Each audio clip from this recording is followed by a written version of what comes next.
طب يا صاحبي احنا دلوقتي هنعمل بروفا على الاغنيه قبل ما نسجل، فعايزك تركز معايا بقى ونشوف هنعمل ايه. ماشي يا فنان؟ ماشي. يلا هتقول ورايا عشان ايه نشوف انت هتركب ايه. جاهز يا صاحبي؟ جاهز. يلا بينا. انت جدع طول ما انت ماشي في سكه حلال. تعمل ايه؟ يا عم فاهم يا عم، الله يرضى عنك يا عم، احنا يومنا احمر النهارده، مش هيعدي اليوم النهارده يا اخويا. انا بعد كده بعمل بروفا، بعد كده هعمل بروفا عشان ايه ما نتعبش بعض. نفعت يا ابن الحلال هنركب ونغني، ما نفعتش يبقى خلاص بقى في الناس. بعد اذن حضرتك ركز معايا ارجوك. ماشي.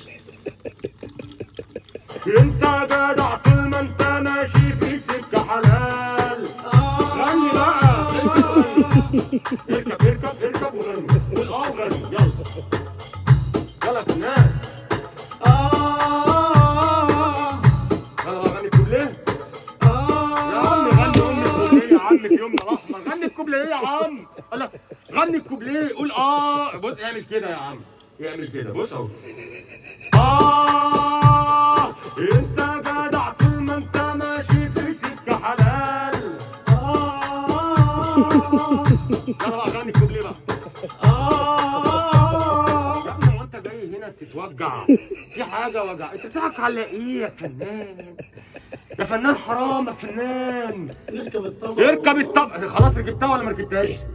اركب بقى، اركبها. ايه قول قول عادي بس غنيها بقى. انت جدع طول ما انت ماشي في سكه حلال. يلا غني الحم اهو، يلا اهو.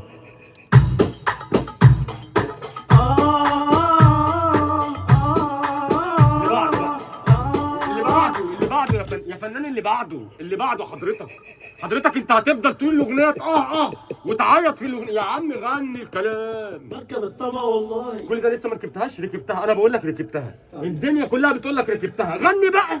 حاضر. يعني سمعنا بقى. حاضر. الله. يلا يا فنان اهو بص. انت جدع طول ما انت ماشي في سكه حلال. اللي بعده بقى تقول ايه؟ قول بقى ورايا بقى. انت جدع طول ما انت ماشي في سكه حلال. بره ونوديك للدكتور، نوديك لاي حد يعالجك، عشان انا محتاج انا اللي اتعالج مش انت. ايه يا عم